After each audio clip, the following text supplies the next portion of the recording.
জুবিন দা অসমীয়া জাতিৰ প্ৰাণৰ স্পন্দন। জুবিন দা অসমীয়া জাতিৰ হিয়াৰ আমোদ আৰু অসমৰ বা সমাজৰ প্ৰতিটো স্তৰত মানুহে তেখেতক ভাল পাইছে।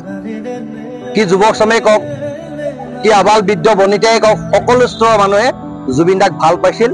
কাৰণ তেখেত এজন জাতীয়তাবাদী মানুহ আছিল, অসমক ভাল পাইছিল, অসমীয়াক ভাল পাইছিল। ৰাজনীতিৰ পৰা আঁতৰত থাকি অসম আৰু অসমীয়া স্বাৰ্থত কাম কৰি এই দালাল সদৃশ বেপাৰী সদৃশ মানুহবোৰক জেল হাজতলৈ প্ৰেৰণ কৰিবলৈ তেতিয়া অসমীয়া ৰাইজ, অসমৰ প্ৰতিটো স্তৰৰ ৰাইজে তেখেতক সহায় কৰিব, তেখেতৰ লগতে। আৰু যদি মুখ্যমন্ত্ৰী যদি এখেতৰ ৰাজনীতি কৰি কাৰোবাক যদি খেনুক দেখি ৰন্ধা বঢ়া, খেনুক দেখি দুৱাৰ মূৰত যদি নীতি লয়, তেতিয়া তেওঁক কিন্তু অসমীয়া ৰাইজে ক্ষমা নকৰিব। আৰু তেওঁ যিটো ৰাজনীতিত যিটো স্খলন হ'ব, সেইটো কোনো ৰুধিব নোৱাৰিব।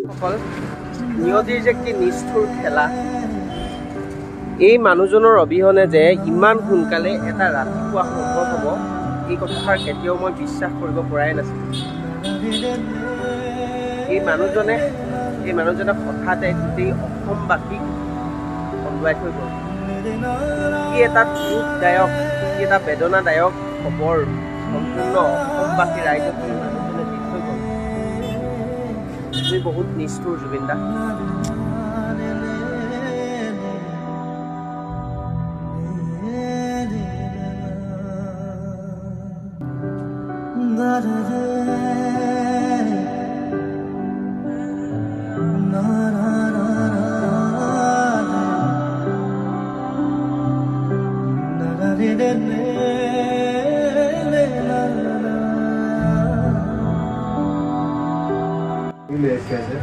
তেতিয়া মানে আমাৰ জুবিনক পাপাই ইয়ালৈ মাতিছিলে, সেই প্ৰগ্ৰামটো ইয়াত যেতিয়া হৈ গ'ল, তেওঁ সাহসেই কৰা নাই আহিবলৈ।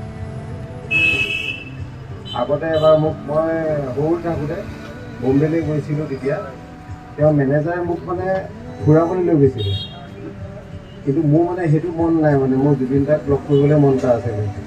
তেতিয়া মানে মোৰ ঘৰখনক কৈছে যে এনেকৈ দাদাটোক কৈছে যে ইয়াৰ ফুৰাত ঠাণ্ডা নাই, মোৰ ওচৰলৈ আহিবলৈ মন নাই। সেইখিনি মনত পৰি আছে।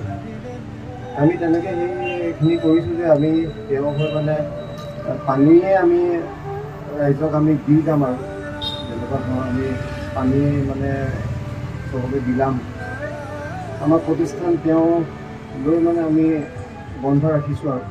আৰু যোৰহাটত মই হোটেলতো মানে আমাৰ ৰেজৰ্টখন যিখন আছে, তালৈ এটা আশা আছিলে মই আনিবলৈ, মই নোৱাৰিলোঁ। কালি মানে কি হ'ল, হঠাৎ মানে এজন মানে এনেকুৱা ভগৱানে মিলালে, ৰাজস্থানৰ এজন মানুহ আহিলে মোৰ ওচৰলৈ, আৰু মই জুবিন দাৰ এটা ষ্টেচু, যিটো আমি নৱেম্বৰত বাৰ্থডেত মানে আমি তাত ষ্টেচুটো মই স্থাপনা কৰিম।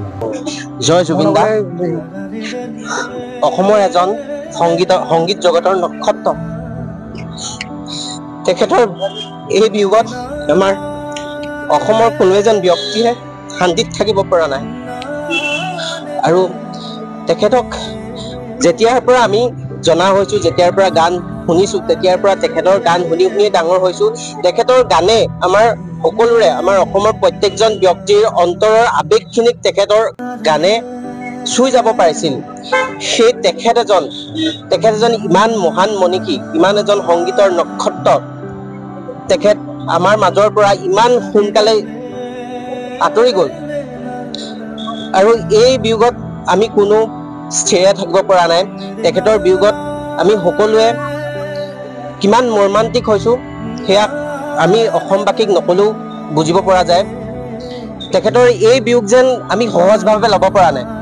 তেখেতক যেন আমাৰ জীৱিত অৱস্থাত সকলোৱে তেখেতক মাত্ৰ ব্যৱহাৰ কৰিলে, আৰু তেখেতক এই মৰণৰ সময়তো ব্যৱহাৰেই কৰিছিলে। আমাৰ যিজন নৰ্থ ইষ্ট ফেষ্টিভেল পাতিবলৈ গৈছিলে, সেইজন এজন ব্যৱসায়ী বুলি কৈছোঁ। তেখেতৰ বিষয়ে আমাৰ দাদাই ক'ব গৈছে। প্ৰথম কথা, জুবিন দা অসমীয়া জাতিৰ প্ৰাণৰ স্পন্দন। জুবিন দা অসমীয়া জাতিৰ হিয়াৰ আমোদ আৰু অসমৰ বা সমাজৰ প্ৰতিটো স্তৰত মানুহে তেখেতক ভাল পাইছে। কি যুৱক চামেই কওক, কি আবাল বৃদ্ধ বনিতাই কওক, সকলো স্তৰৰ মানুহে জুবিন দাক ভাল পাইছিল। কাৰণ তেখেত এজন জাতীয়তাবাদী মানুহ আছিল, অসমক ভাল পাইছিল, অসমীয়াক ভাল পাইছিল। সেইকাৰণে মুম্বাই লেখীয়া জেগাত নাথাকি অসমলৈ ঘূৰি আহিছিল। কাৰণ অসমীয়া মানুহ হৈ কিবা এটা কৰিব লাগে।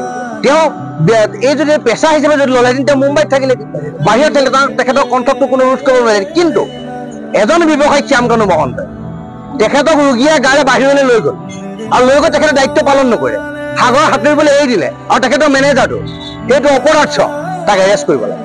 আৰু তেওঁলোকে এই আমাৰ হিয়াৰ আমোদজনক মাৰি পেলালে, তাৰ ভিতৰত তদন্ত হ'ব লাগে। আৰু অসমৰ সমস্ত ৰাইজে জাতি বৰ্ণ ধৰ্ম নিৰ্বিশেষে অসমীয়া ৰাইজ ৰাজপথলৈ ওলাই চৰকাৰক বাধ্য কৰাব লাগে যে জাতিদ্ৰোহী জুবিন গাৰ্গৰ হত্যাকাৰী এইকেইজন মানুহক শাস্তি দিব লাগে, জেল হাজতলৈ প্ৰেৰণ কৰিলে। কাৰণ জুবিন গাৰ্গৰ আমাৰ মাজত নাহে, জুবিন গাৰ্গ কোনো কালে আমাৰ মাজত ঘূৰি নাহিব, আৰু তেখেতৰ যিটো অভাৱ সেইটো অভাৱ অসমীয়া ৰাইজক কোনো পূৰণ কৰিব নোৱাৰে। গতিকে অসমৰ মুখ্যমন্ত্ৰীজনে নিৰপেক্ষভাৱে ৰাজনীতিৰ পৰা আঁতৰত থাকি অসম আৰু অসমীয়া স্বাৰ্থত কাম কৰি এই দালাল সদৃশ বেপাৰী সদৃশ মানুহবোৰক জেল হাজতলৈ প্ৰেৰণ কৰিব লাগে। তেতিয়া অসমীয়া ৰাইজ, অসমৰ প্ৰতিটো স্তৰৰ ৰাইজে তেখেতক সহায় কৰিব, তেখেতৰ লগতে। আৰু যদি মুখ্যমন্ত্ৰীজনে এখেতৰ ৰাজনীতি কৰি কাৰোবাক যদি খেনুক দেখি ৰন্ধা বঢ়া, খেনুক দেখি দুৱাৰ মূৰত যদি নীতি লয়, তেতিয়া তেওঁক কিন্তু অসমীয়া ৰাইজে ক্ষমা নকৰিব, আৰু তেওঁ যিটো ৰাজনীতিত যিটো স্খলন হ'ব সেইটো কোনো ৰুধিব নোৱাৰিব।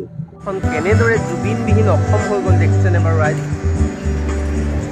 কিন্তু সহ্য কৰিবলৈ ভাবি ল'বলৈ নিজকে বহুত সময় লাগিব।